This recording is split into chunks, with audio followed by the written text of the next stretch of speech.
सबसे बड़ी बात है वृंदावन में प्रवेश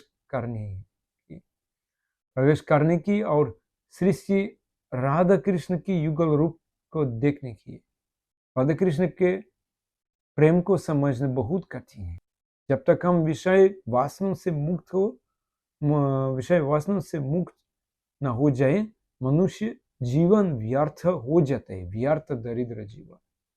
यदि हम इस राधा कृष्ण मिलन, उनकी लीला और प्रेम को न समझ पाए, हमें यह मानव जीवन इसी उद्देश्य से मिले है, प्रेम पुमर्थ महान, वृंदावन में प्रवेश करने और राधा कृष्ण की लीला को समझने के लिए।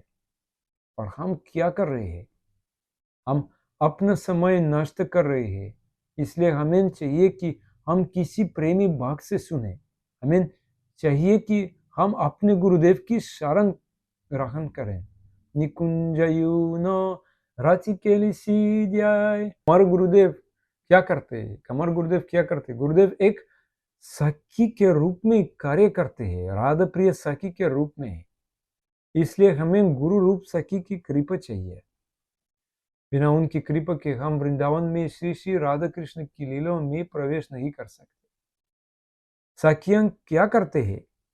विशेषकर 8 प्रमुख सखियां, अष्ट सखी, मेन सखी, जो राधा कृष्ण की सबसे निकटतम और प्रिय है, वे सदा यही प्रयत्न करती रहती है कि राधा और कृष्ण का मिलन कैसे हो।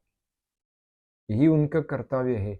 यदि हम गुरु रूप सखी की शरण लेंगे, उनसे सुनेंगे, तो हम भी इन लीलाओं में प्रवेश कर सकते हैं और समझ सकते हैं कि राधा कृष्ण कौन है, उनके मिलन और उनका प्रेम क्या है। अन्यथा हमारा जीवन पूर्ण असफल हो जाएगा।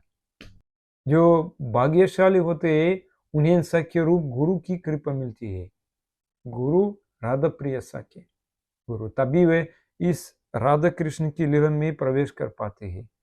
यह इतना आसान नहीं है कि आप कहीं बैठ जाएं और कोई राधा कृष्ण की जुगल लीला सुने, आप सुन लें और सब समाप्त नहीं।